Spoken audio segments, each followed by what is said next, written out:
Welcome, players, to Is a Game.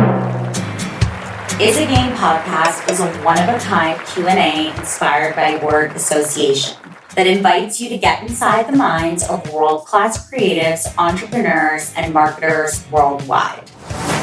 So I'm Izzy, your host, also known as Isabella Di Stefano.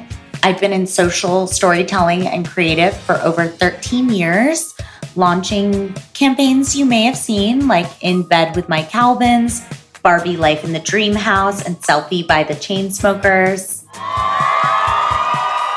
I'm flipping out at my guest today because she is like a dear, dear friend, but she recently moved to Australia. And so I am lucky enough that she is in town and willing to hang out with me here a little bit. Without further ado, this is Emilie, Fife, and I have the biggest place in my heart for Emilie. So please introduce yourself. Hi, Izzy. I'm so excited to be in your space right now. If only I could just describe it for a second. I feel like I am just in a world of like pink. I feel like I'm on like a Pinterest board of mine. So that's correct. And there's like a dog sleeping on a pink cushion in the corner. It's all very picturesque. And you are a vision. Yeah, you are a vision, and you know we like to keep it cute. So it's very, very cute. Tell me what is your job title? Oh my gosh, I currently don't even have one. I am in a limbo period. So I just moved to Australia. I think it's like 6 months ago now, and I bring to Australia a lot of knowledge on social media and the fashion world and how kind of brands can look at their digital strategies. But, you know, Australia is a new beast. And so I'm just trying to walk gingerly into the industry and see where I can lend a hand. Gingerly. So tell us a little bit about your background. And I mean, that's how we met. It is. So I started working at the CFDA. Well, backtrack a little bit. I came to the city in 2007 and I went to FIT. So I've always been like a fashion gal at heart. I studied fashion business. I've always like loved creative people, I think, which is why I love Izzy so much. Like her brain just is wired in a completely different way than mine. No, it's so incredible. So I started interning at the CFDA, which is the Council of Fashion Designers of America. Also, for people that don't know what that is, it's kind of like the governing body of fashion in the U.S. Like there's a counterpart in Paris and Milan and in London. So I started there as an intern. I was kind of the youngest one working there at the time, so they kind of handed social media off to me at one point. And so I was working with social media. I was working with the incubator program, which was young designers from Prabal Gurung to public school. Like they were all just starting out their design and brand. And I was working kind of as like front desk. I was like a greeter. I would say hello to people and then made my way into the office. And like 6 years later, I left the CFDA as the senior manager of digital communications. Yes, girl. Yeah, which was such a crazy like learning experience. I mean, and that's where I met Izzy. You came in, what year was that? 2014, I think. Oh my God, that feels like so long. I mean, it was such an amazing experience. You know, working at the CFDA, you're the heart of fashion in America. So the access that it creates for you as an employee to like collaborate with creative directors and designers is pretty incredible. I mean, remember when DVF would show up? I mean, just to the office and just talk about like how the pillows need to change. Yeah. You know, or something like just so... And then drop like a quote. But like the most epic quote that you will now like recite for the rest of your life. Yeah. And just like change the course of the way you think about things. Yeah. Like the pearls of wisdom. But even like we used to have, you know, like member meetings and it would just be like Ashley Olsen would walk in behind Ralph Lauren. Vera Wang would roll up. Like it Anna would just... Wintour. Definitely. I once had an elevator visit with her. Oh my gosh. And then I had to run out and get coffee. It was just so perfect. And the office was so small that you could talk to Donna Karen in her office. Or I once went to DVF's and she was still in her like dressing gown because she lived and worked in the same building. It's so crazy. Yeah. And Steven was also a huge part of that. Yeah. Still is today. Still is today. He's a lifer.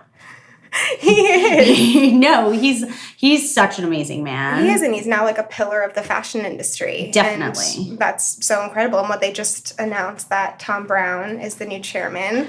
I kind of saw that coming. Did you? I didn't. I've been far away, but so good. So good. Wow. I mean, Tom Brown is a storyteller, and that like such an inspiration to me because of that. Like just the way he introduces a collection as a narrative is so moving. He's changed the game entirely, and hasn't even been in fashion for like ever. You know, he's not like Ralph. He's new, but all of a sudden he's just a household. Yeah. You know, he's just incredible. So today, Today, we're going to play a game. It's called It's a Game, and it's word association. So basically, I have these cute little cards, and I came up with a list of words inspired by you and what's happening in the world. I'm going to shuffle the cards. You're going to point at a card. I'm going to say the word, and then you're going to say the first thing that pops into your head, and then we'll have a combo about it. And this should be unfiltered conversation. Okay, are you ready? I'm sweating. Sugar. Sugar? Okay, well, the thing that comes to mind right now is that I first on my list in New York was to go to my favorite bakery. What is your favorite bakery? Little Cupcake Bake Shop. Oh, it's so From cute. Prince. Yeah, like the best. They have the best like peanut butter and jelly cake. I think it's cookie dough. What's the other one? I don't even know, but everything delicious. You know why I picked sugar? Because I specifically remember at the CFDA when we were working together that you love sweets. I do. It's bad. And so anytime I had like a birthday, it would just be like a cupcake Or a bad day. explosion. Or a bad day. Pretty much any day. Yeah, so you're telling me this is continued trend. Sugar makes me happy. So. Exactly. Okay, so like, tell me about your sugar. You moved recently. I did. Tell us. So I married an Australian. It's so funny to say that. Like, I'm a married woman. My husband is from Australia. He was working in New York, but then the pandemic hit kind of right after we started dating. And he was like, would you ever consider relocating? Which is a BFD, because tell us New York about is the my job identity. that you have. Yeah. It's kind of crazy. Let's discuss. So my most recent like official salaried job was at Instagram. I was in fashion partnerships, and basically my role there was to take care of brands on Instagram and help them with like all of their kind of either creative needs, best practice needs, kind of the Instagram is ever changing. There were so many new products that were coming out, and so we really just kind of help brands figure out the maze that is an algorithm. And so I worked globally with tons and tons of brands to help them with their strategies. But you also had like a very visible job. Yes. So what was that like? I mean, you know, I've known you for a long time now, and you're a career girly. So I want to discuss like what that process was like for decision-making wise for you, because I know we're all trying to strike a balance between work and life. So what was that like for you? I think it was really pandemic brain that made me think about career girl in a different way. Yes. I think, you know, being stuck in your one-bedroom apartment, you know, not really getting to go out and meet with clients and brands in person. Like, there's such an energy in New York all the time. And I feel like when you're living and working in New York, especially in these creative industries, it's just like these creative highs, and you're just kind of traveling like through these highs. It's like a drug. It is, and it's mesmerizing, and it's foggy, and it's exciting, and it's so much fun. And then you kind of were forced to really stop and reevaluate kind of what your job looked like when you kind of, the fog cleared a little bit. And you're like, okay, so if you take out kind of the sparkliness of hosting events all the time or bringing people to the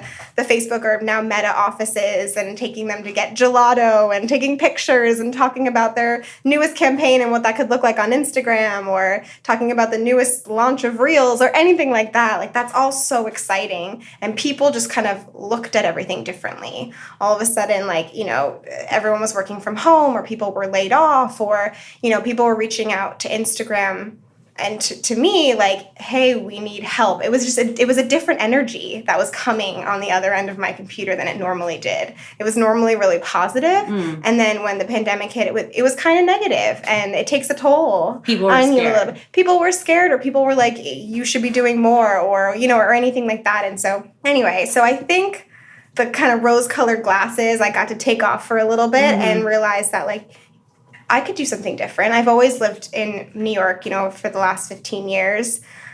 And I'm okay pausing for a minute to focus on my new sugar and figuring out where life could take me. And I think what I realized is that the passions that I have for the industry or for content creation or just helping brands in general, like didn't go anywhere, but like how can I funnel it into different things that perhaps don't require the structure of a salaried job anymore. Right. I think it's like creating the job that fits your lifestyle. Definitely. And I think also you could have like Facebook or Meta was really flexible and Instagram was such a cool creative place that if you wanted to, you could figure it out. I think for me it was like I could do something totally different or I don't need the kind of the name of Instagram. However, it's really lovely. It is. I had such a good team. Pretty it nice. was so amazing working there. Well, Unreal. I was so inspired watching you grow inside of that place. Yeah. I mean, I've definitely said to myself, like, if I were to ever go back to get a corporate job, that's one of the places I would go because there are very few places that I would go.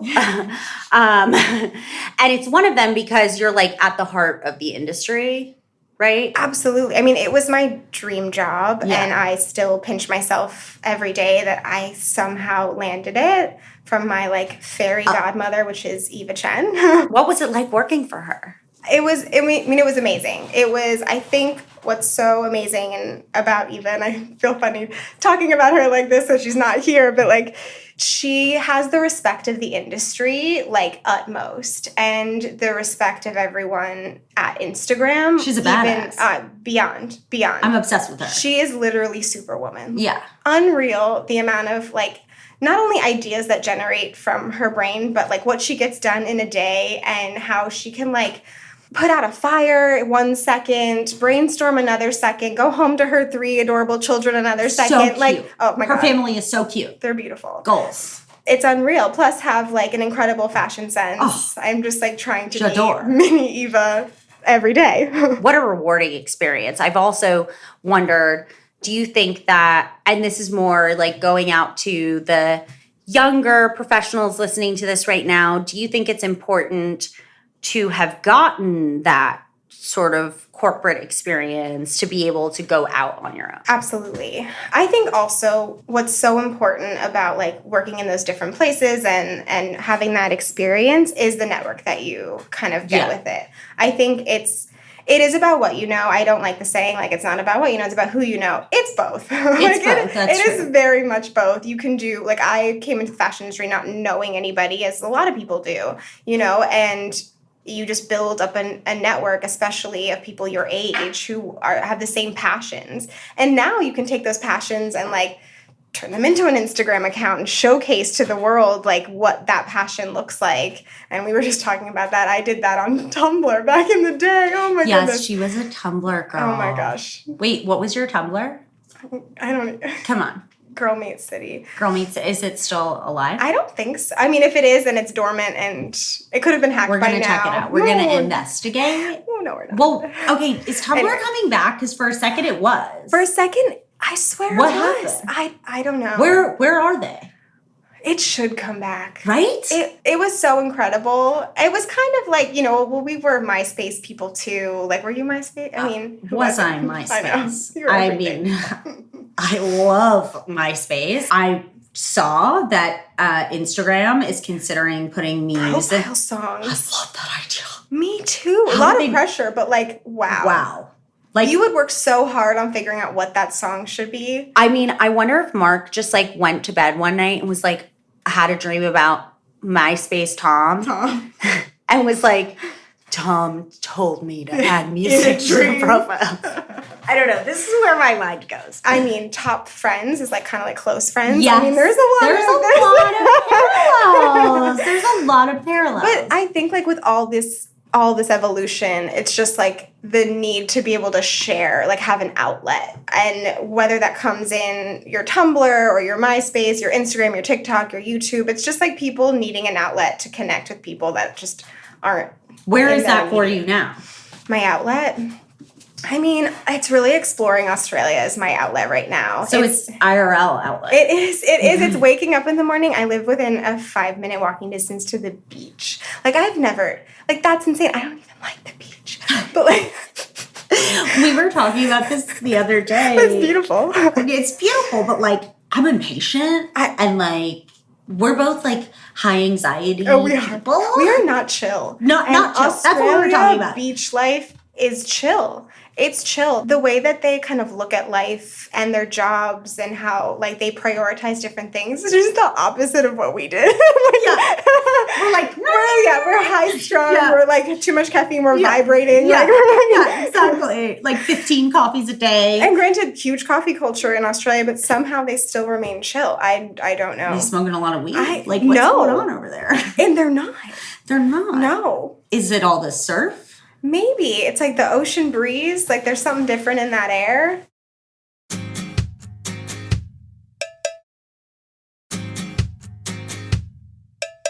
Pick a word. Okay. Let's do this one. TTYL. TTYL.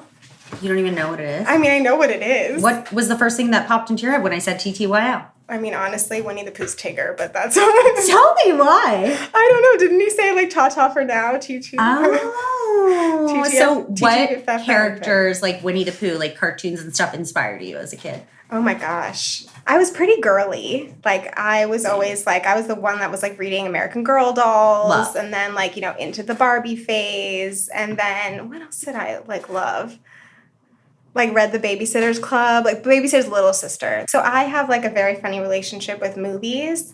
I'm like a creature of habit. I don't like not knowing what's going to happen. So I end up watching the same movies over and over and over and over again. It's like my security blanket. Like I don't like new movies. Wondered what that was about. Yeah, like where people want to watch the same movie. I'm like, you've already seen this. I know it's an anxiety thing. I think I don't. Or is like it like because you know what you're gonna feel? And I feel good. My vibe is like Nora Ephron movies. My vibe is also like You've Got Mail. I think my like top 5 movies would be You've Got Mail, Sleepless in Seattle, Breakfast Club, 10 Things I Hate About You.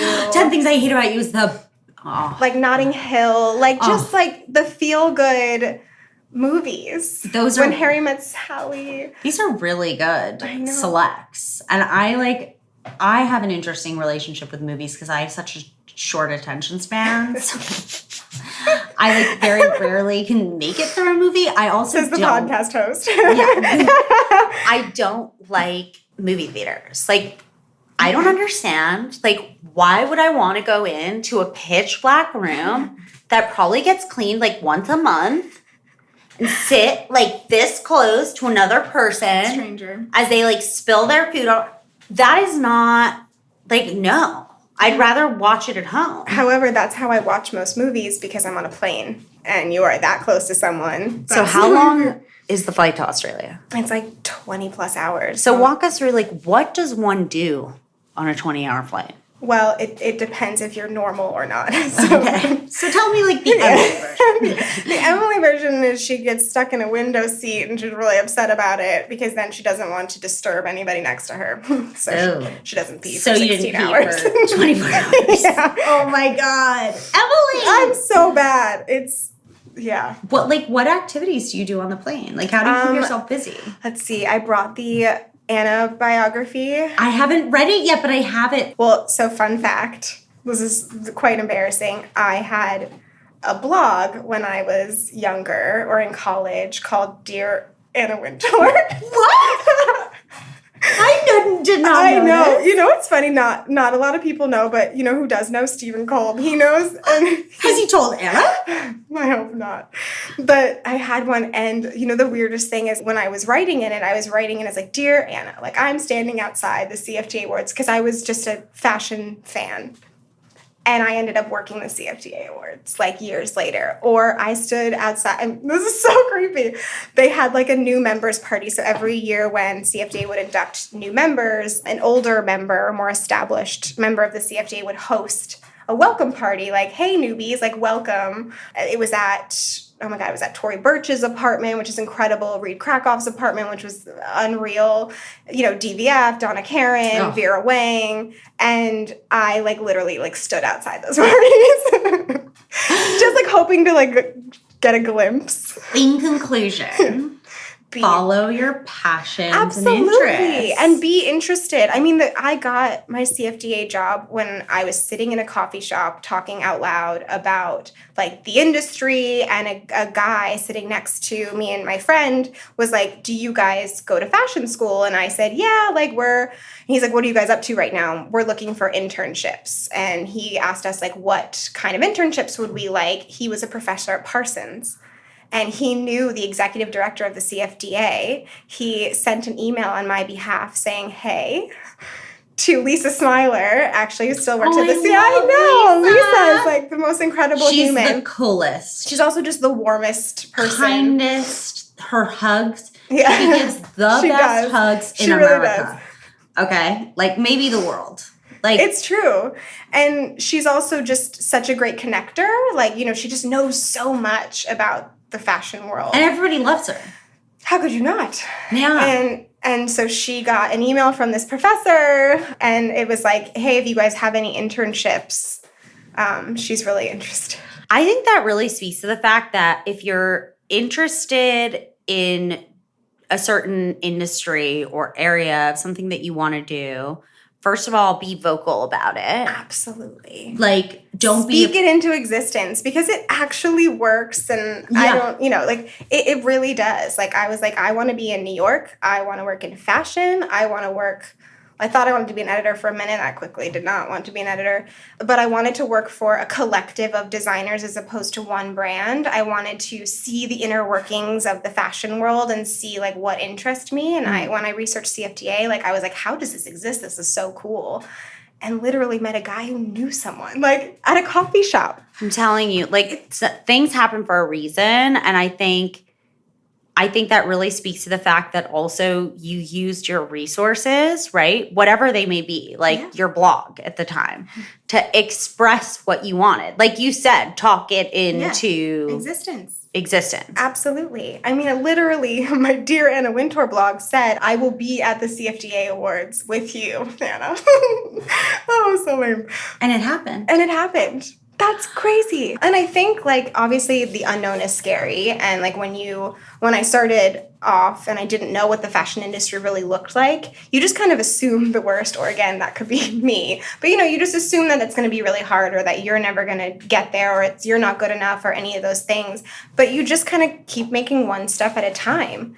You know, and it's like going to the right events or trying to volunteer at certain things, like volunteer at Fashion Week. Like, they are always looking for volunteers. Yeah, and, like, also, you have to start somewhere. Absolutely. And you can't, no one is too good. Like, even when you're the CEO, you are not too good for anything, really. Like, in the sense that as soon as you become the kind of person who's like, this is below me, I think you stop learning. You've lost it. Yeah. You've lost the plot. Mm-hmm. And so I think for newbies getting out there, it's like, take the internship. You know, agents all have to start in the mailroom. You know, it's like, take the small job and, like, you never know who's going to be there. And you'll always learn something. Exactly. Like, you will always learn something, even if you're learning that you don't want to do something. Like when I went to FIT, I wanted to be a magazine editor, so I interned at Harper's Bazaar.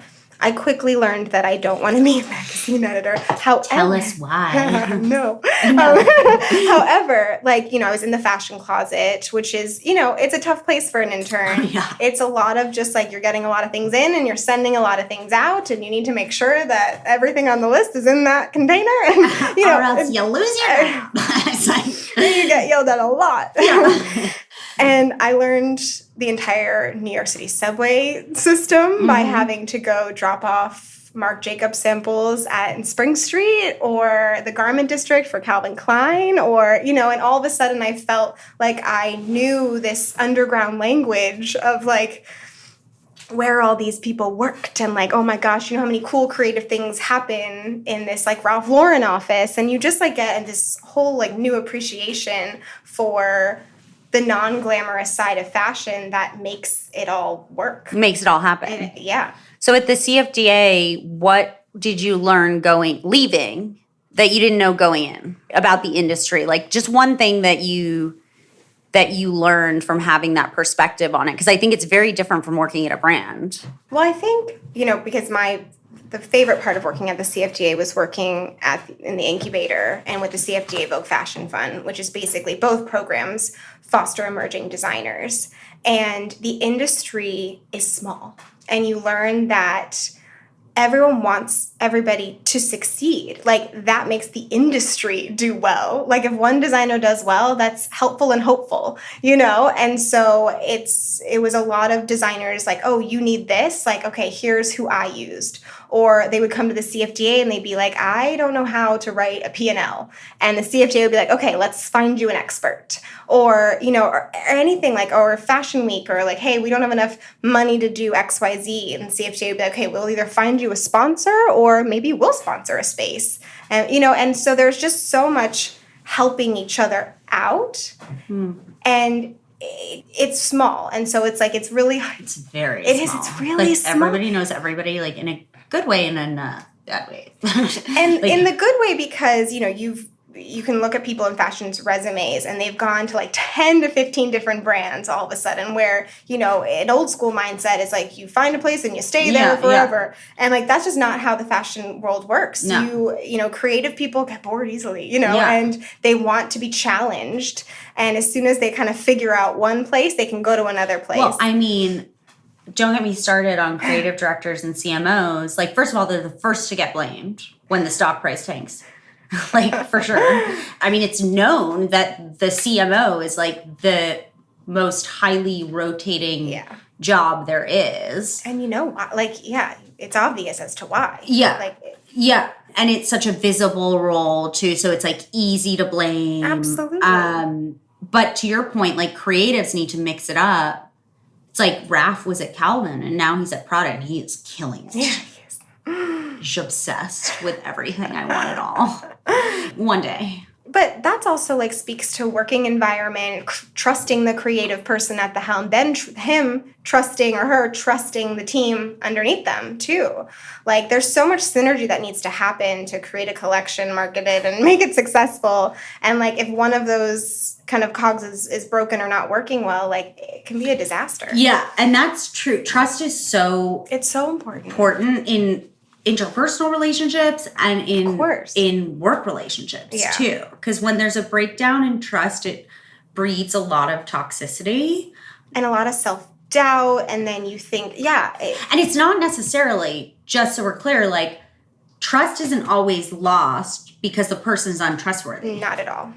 Which sucks, like, to see, right? Mm-hmm. Where, like, inside a corporate structure, it's like, oh, fuck this person. And especially, I think, in social media, it is. It's really common. Yeah. Well, it's great. I mean, we can talk about social media forever, I know, but like, social media is such a frontline worker, you know, like, there's like 100%. And they're the first ones to go down because they're an easy target. Everything that they do is very visible. Yeah. And they're still human, but they're not treated as such. And everyone has an opinion about it. And everyone is allowed to have an opinion about it. But It's like- everybody from like the chief finance officer It's to like, am I like- telling the legal team that I think their contract is bad? Like, I don't think so. There's so much trust that needs to be built there. And I mean, working at Instagram, that is like one of our largest jobs, which is something I didn't expect when I was working at Instagram. I'd talk to social media manager and I'd be like, okay, here are best practices. And they'd be like, I know. It's not me that you need to tell. It's them, you know, and it would be the creative director of that team that's like, thinking of social media as their website, or thinking they're not thinking of it as a community tool, or not thinking of like adapting to a more like authentic, real lo-fi way of talking to their customer, because that's not what they do on other channels. And so at Instagram, we would always call ourselves like kind of therapists, fashion therapists, because we talk to these creative teams and we'd be like, listen, here are the numbers. Like, here is what the power that this holds. We still want to tell your creative story. And there are beautiful ways to do that within the constructs of social media, whether it's TikTok or Instagram, YouTube, whatever. There's so many ways to tell that story that can make it successful. But you've got to listen to your team. That is what makes me crazy. It makes me yeah. crazy because there are like creative directors and artists out there who are very old school, and Yeah. you'll see like $1 million campaign and the video is like this big. Yeah. And I'm like, Well, I remember one of my, and I'm not going to name the brand. yeah. But they came into me and they were like, look at this campaign. It is beautiful. And we were thinking it would do so well on social media. Look at all this, like, blah, blah, blah, blah. And it culminated. They sent their entire team, all these models. Honestly, it was really beautiful, to these faraway places, spent so much money on this campaign. But for Instagram, it was like a 1 minute, like, horizontal video. Yeah. That was it. No. And they wanted to know why they didn't like make the hugest splash. Break the internet. Yeah. Because they're not thinking They're about not- platform first. Like, At all. I mean, at all. Platform last. We're like, we would never say yes to posting that. That is not how the platform is used at all. Yeah. And I think it's interesting because I do think generationally we're becoming more open-minded as creatives. Like, the traditional creative directors, like, there's this fear sort of culture of like, don't challenge any of the ideas or ways of working. Yeah. Like, they are the director. And I'm like, okay. In my house, everyone has a voice at the table. But but most importantly is like this resistance to new tools and stuff like that. Because they're like, no, I know how to do it like this way. And it's interesting because I think the people that will be most successful in this new environment are people who are very flexible.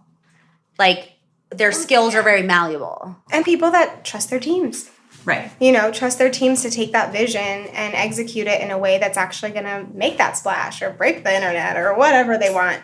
You know, if you don't trust your team, then you end up putting up that video that's a minute long, horizontal, and then you blame the social team for its performance. So, I mean, I've seen it so many times. No, of course. It's What do you think about, especially I see this on TikTok, like a lot of misinformation about social media? Like, so much. everyone's a social media expert, and you're like, wait, whoa. Like, the UGC creator, Yeah. I can't with that term. Like, when you pay someone to create content, it is not UGC not anymore. UGC. like this drives me crazy, but like the algorithm knows it makes me crazy because it keeps serving these videos and being like, want to be a UGC creator?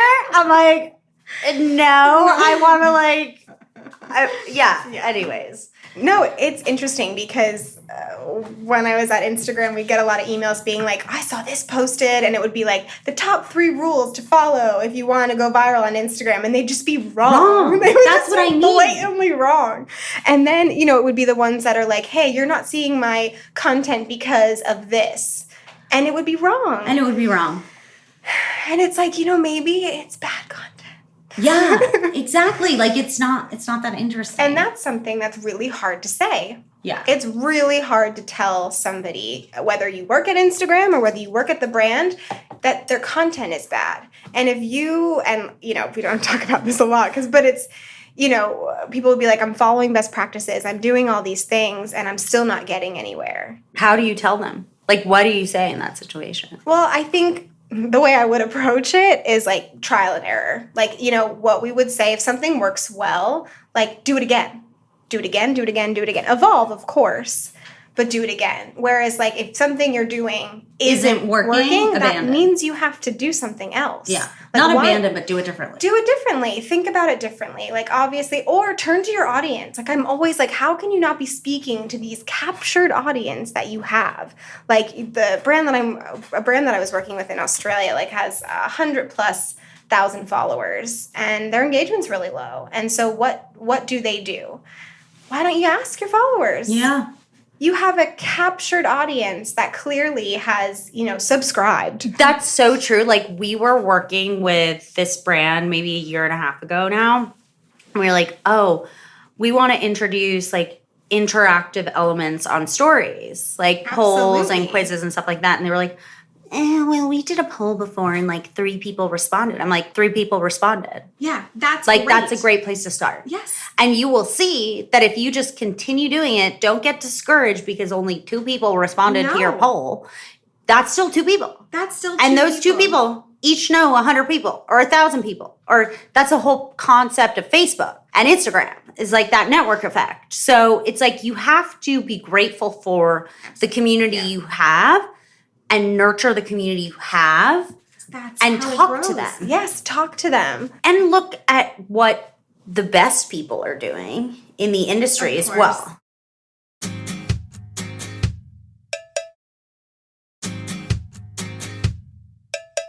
Anyways, Kay, next Okay, one. next card. Let's just do that. Okay. Risks. Okay. Well, I mean, my biggest risk was just moving across the world. That's why put it in there. Well, yeah. I think like New York is my like part of my identity, and so when I moved to Australia, I'm like, oh no. What does that mean when New York is part of your identity? Like, I feel that way too, but I'm just curious. What does that mean? So, like maybe I don't, but like I owe my success. I owe a lot of my confidence. I owe a lot to my experiences that happened in New York. Like, I think every experience that I've had, you know, since I moved here in August of 2007 has just like propelled me to do what I'm doing today.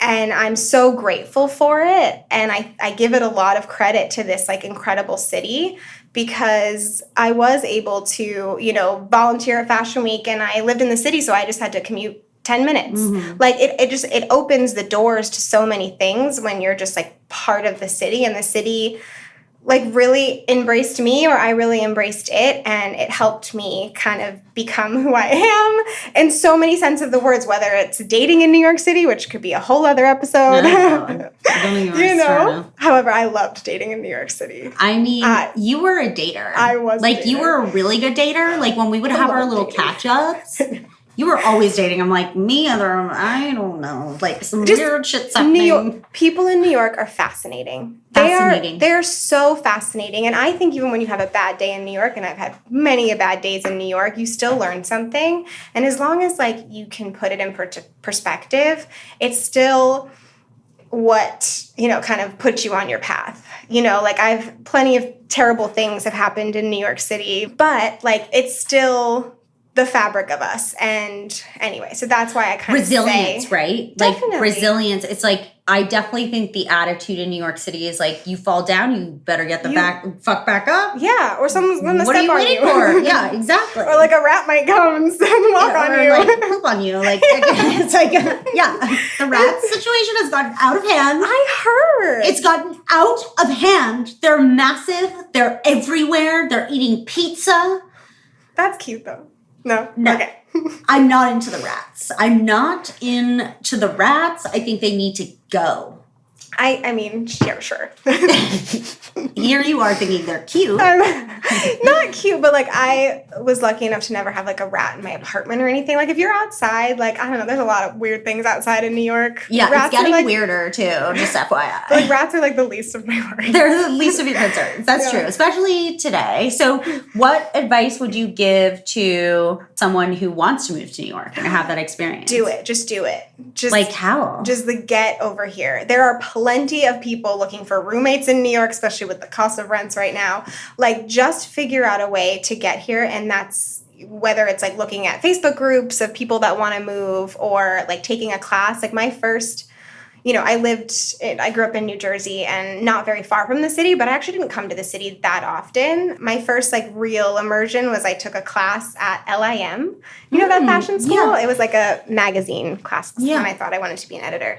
And I just, signed up for that and took the train to the city every day and like went to this class, met people that way. All of a sudden the city didn't seem so intimidating or scary. Like everyone is like living their own movie. Yeah. Like you're all the main character. Yeah. And you've got a lot of main characters just like walking around New York, which makes it so fun and interactive, but also like, step aside and let them pass. It's a lot sometimes. It is a lot. But I think as long as you're not like comparing yourself constantly, which can be hard to do, especially in the fashion industry, but realize that like everyone's in the same boat. Everyone is, as much as they look like they're not struggling. They are. Everyone is struggling. Like if you live here. Well, everyone in general has their own struggle, right? Absolutely. And that can look like so many different things. It can look pretty. It can look fun. It can look glamorous, but secretly they're going back to their 5-story like walk up 500 square foot apartment. 198 square foot apartment on Jane Street in the West Village. What? Like, what do you even put in that apartment? Like, how do you even sleep? You can sleep, shower, and make a quesadilla all at the same time. You have a mini fridge and like a 1-burner stove, and you basically just use it because you can say you live on Jane Street in the West Village. I mean, that's a pretty address. That's a great address. So good. So good. Okay, how many apartments did you live in New York? Oh my gosh. So I lived on campus for FIT. It's like 1 block. But I lived on campus for 2 years, which is in Chelsea. And then I lived on the Upper West Side, which on 68th and Columbus. And then I lived on Jane Street.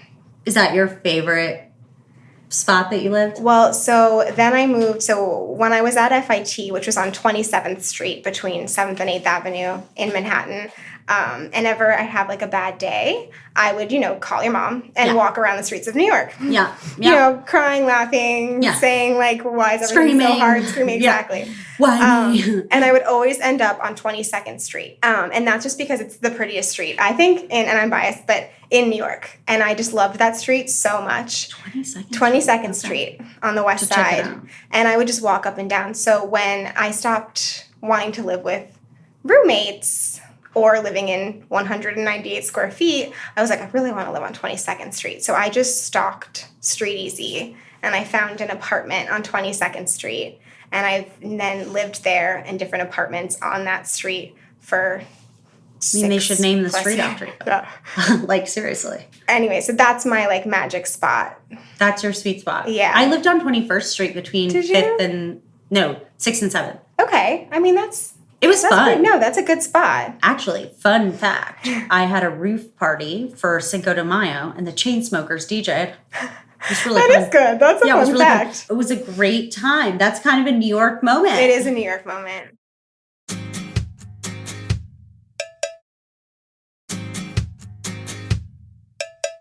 Okay, pick another card. Okay, let's do this one. Just sticking it. Media. I mean, obviously social media is what I think of. I just think of like the way my brain handles social media in the fashion world is I think of like the smallest brand possible. I think of like a designer in their apartment making clothes like for their friends because they're super passionate about it. And like how that person can amass a following just as large as a designer that, you can walk into Bloomingdale's and purchase. And I think there's such a power to social media within creative spaces because they're able to communicate in ways that the rest of us can't communicate. And that's just because their like creative kind of exchange with the world is just a different filter than the rest of us have. And so I think of like how a designer that just loves what they do can become just as successful, like with almost nothing, as someone that has like a 20 to 50 person team. And investors and everything. That's what I love about social media is the opportunity and access it creates. Well, and from anywhere. Like there's obviously tiny brands in Australia, which is so far. so far. I will come visit you, though. Thank you, please. I will. Because anybody can come visit me. Please, I invite everybody. She's taking, what is it called? Exchange? You want to do an exchange program? Or like where you house students? Foster. I'm signing you up for it right now. I do. I will take anybody. But it's, you can be in any corner of the world and have the same access to people. And have a voice. Yes. And if you're just consistent with that voice and you're consistent with your messaging, like, you can really create something. Yeah, out of nothing. That's what I'm doing right now. You are. Literally. We have it starts here. 34 followers on Instagram. I'm excited. And, if you were standing on the street corner and 34 people came and were listening to you talk, you would be like, pretty pumped. Holy crap. Yeah, I'd be pretty pumped. Okay, let's pick one more card. Negotiate. Okay. So one of the hardest things to do, I think, just in the job world, is to figure out, like, what you're worth. It's so hard. It's also such it's a relationship you have to have with yourself in terms of, like, the confidence that you have in what you do. But also, like, listening to the people around you who maybe see you in a light that you can't really see yourself, like when I come to you for advice. Because I actually think the power is in your network and is in people talking about what they're making, people talking about, like, what industry quote unquote standard is. I think, like, when those conversations became less like faux pas of, like, what's your salary, or, like, all of a sudden it opened especially women up to be like, wait a minute, you're making what? Making what? Or I could make what? Or, like, this seems wrong, or this seems off, or I think I could push for a little bit higher. Like, if you have people advocating for you, like, that's obviously the best way to do it. But if you don't, and you have to advocate for yourself, like, it's really important to be able to kind of, like, ask around. 100%. And I think, like, platforms like LinkedIn do a really great job, to a degree, yeah. To a degree of, like, people saying, like, hey, this is what I make. Or there's, like, a couple, TikTokers now that, like, walk up to people and be like, hey, how much money do you make? Yeah. I just confronting. And I think a new law just passed. Salary transparency is becoming a thing. Yeah. So with the goal of creating more equality, right? Yeah. So job postings now need to list. Like a range? The range. Okay. Or what the, like, starting salary is. Because for every role in a corporate environment, there's, like, the entry amount and the cap. Yep. So there are a few things to know, because you think to yourself, oh, obviously I want to get in at the cap, right? And that is part of the strategy. You need to go in high in a negotiation, because they're always going to break you down. And if they say yes immediately, you got to be like, fuck. Because, like, right? That means you went too low. And it's hard to kind of return from that and ask for more money on top of that. But you also want to be mindful of the fact that if you come in at the cap, they cut the most expensive people first, usually, like, during a layoff. Yeah. So it's just, like, a delicate balance, right?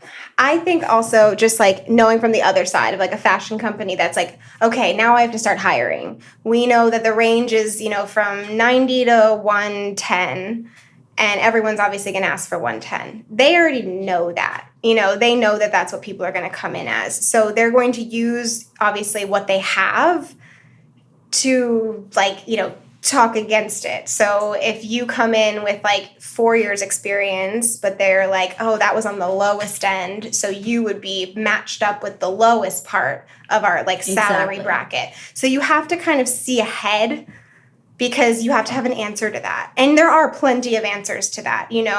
This is what I did at my last job, which aligns perfectly with the goals at your company. So while I might only have 4 years of experience, like, it perfectly matches with what you're looking for. And then you also have to think that if you come in, at a lower end of the salary bracket, Like when is like negotiation up? Like, is it annually? Like, can we talk about bonuses? Can To we that talk point, about, the good thing about coming in on the lower end is that there's room for growth. Exactly. If you come in, if the cap is 150 and you come in at 150, you are never getting a raise until you get a promotion, which you then have to ask that question. Like, what does promotions look like which here? Is a whole process. Yeah, which is a process, but it's also like, companies need to be equipped with that answer too. If you're going to ask for an employee, the cap is 150, they're obviously going to want to know what happens after that. Once I work for you, how long do people typically work before they get a promotion? When am I up for a promotion? How much is the salary increase when you get a promotion? There's so many questions that you kind of need to ask, even though it's a little bit awkward.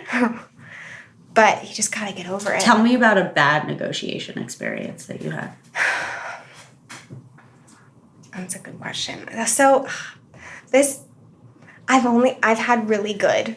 That's great. I've had really good. And I think it's because I've had really good female advocates.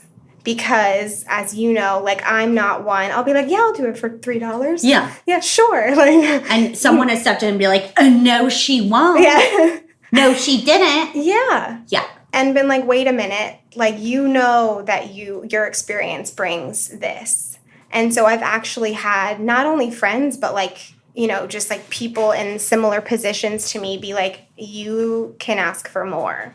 And like, even when I started working at Instagram, like, Eva was that advocate for me. And she advocated harder than I knew to. And that was incredible. And I felt so empowered by that. It is silly how like money and power, it's like the money and power, but like it felt like, oh my gosh, like I'm actually they value me and I'm being compensated and I feel like and my boss values me. Yeah. You want your boss to be your biggest advocate. Absolutely. It changes the game. Like, it changes the way you think about going to work in the morning. Like, you just want to do well for this advocate of yours. Right. And like, I, am Eva's #1 fan, and she's got a lot of fans, but you know what I mean? And like, I felt that like, reciprocated. I felt like she was on my side, which was just I think that's so really great. important in like evaluating whether a job is a good fit for you is like, what's your potential boss like? Some of the best advice I ever got, let me just be clear, it was a woman in finance, and she was like, it's more important what people say about you when you're not in the room than when you're in the room. And a good way to kind of figure out that is, what's that person saying about other people when you're in the room with them? Exactly. And I think actually that touches on something that's really important. And not everyone's going to agree with this, but I call people out. Not in a negative, like, cancel way. In that way.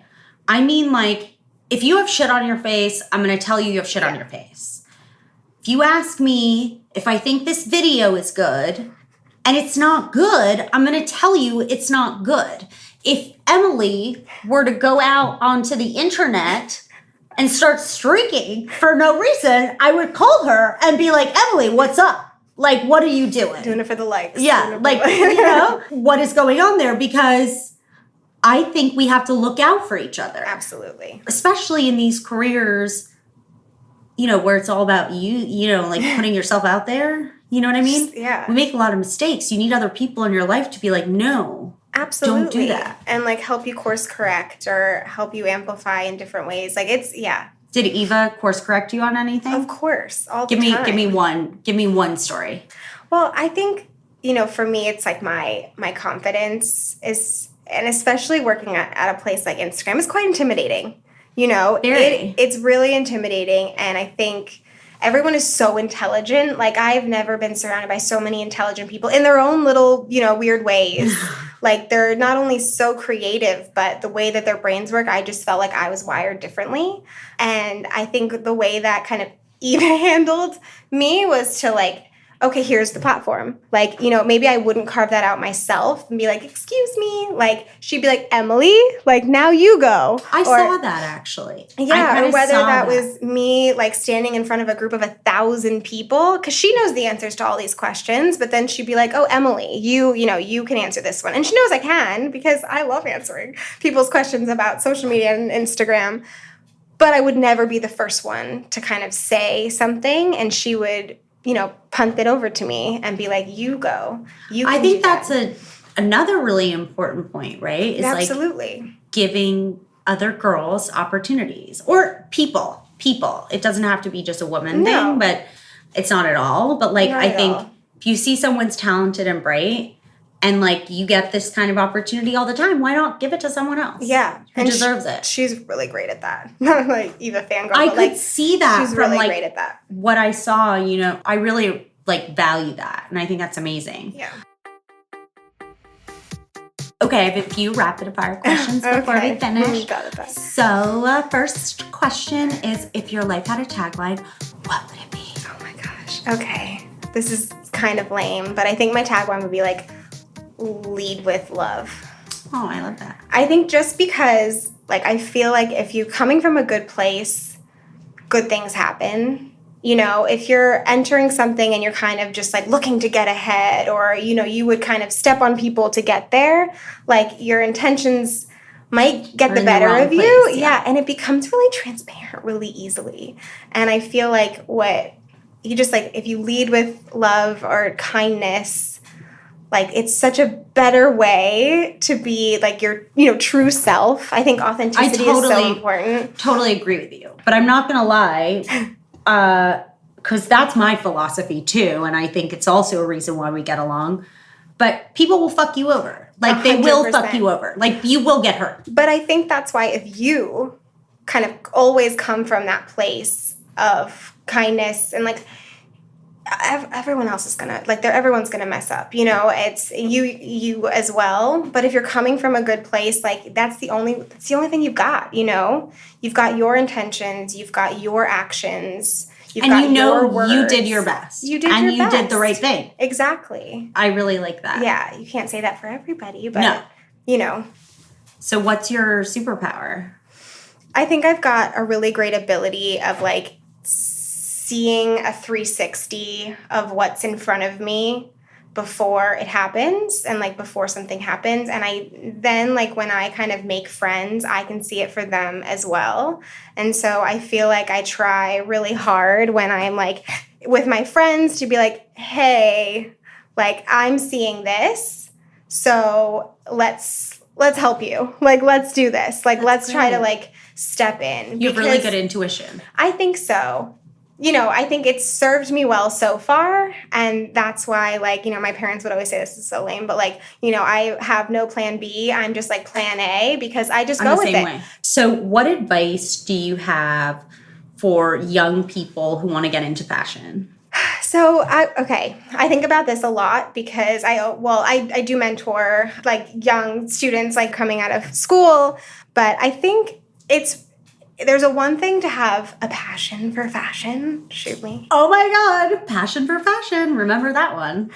But it's another thing to, like, actually read up on it and know where you're getting that information and actually feeling like you're participating in the industry. So if you, like, come to me for a job, and I've interviewed lots of people for jobs, and they're like, I just have always loved fashion. It's like, well, why? What about it? And also, like, okay, so what's going on in the fashion industry right now? Do you read Women's Wear Daily or Business of Fashion or, Refinery 20, whatever, wherever you want to get your information, you have to know just not the sparkly stuff. Like, it's an industry. It's a multi-cajillion dollar industry that is that way because there are a lot of really smart people running it. And so you have to not only just have a passion for it, but know about it. Like, you've got to read up. You have to know, like, the history of some of these decisions, or you're doomed to repeat them, or give people, ideas that have already been done and failed or whatever. I think, to your point, it's like making educated decisions or like having an educated perspective or opinion on something. And part of being educated on it is looking at the history of it. Yeah. And what's going on the business side of things as well. Like a question I ask in an interview is like, where do you get your fashion information from? Like what are you reading? What are your sources? Yeah. And it's kind of cool when people have like unique, unusual sources. Absolutely. Or when like, you'll kind of tell someone's taste if they're like hype beast or they're like, glamour. You'll just kind of understand. 100%. And that's still information and that's still good wherever you're getting it from. It just means that you have a curiosity just beyond the passion for fashion. Okay, so close your eyes. Oh no. Okay. You're 20. Oh. What do you see in front of you? Oh my gosh. Okay. I see me walking in New York City, just being very green and feeling very grateful. Okay. What would your 20-year-old self tell your current self right now? What is she thinking? Oh my gosh. If she's looking at me now? Yeah. She'd be like, Australia? Really? No. No, I think she'd be really impressed. And I think so she would really want to know, like, okay, how long does it take us to get there? Or, or like, okay, what exciting things happen to us? Or do we still love Anna Wintour, or what are we wearing? Who are our favorite designers? But I think she'd be pretty impressed. Ditto. Yeah. You were so amazing to have on this podcast. I just had the best time. I learned new things about you. I also feel so lucky because you only have a limited amount of time while you're here from Australia. I feel very blessed that you were willing to come and spend this time with me. So thank you very much. Thanks so much for tuning in, gamers, to Is It Game podcast. Of course, subscribe to isitgame.substack.com for bonus and exclusive content. We're seriously doing a lot of fun things over there in between episodes, including complimentary one-on-one 15-minute sessions with me once a week for one Substack subscriber. So get involved and also follow Is It Game podcast on Instagram and TikTok.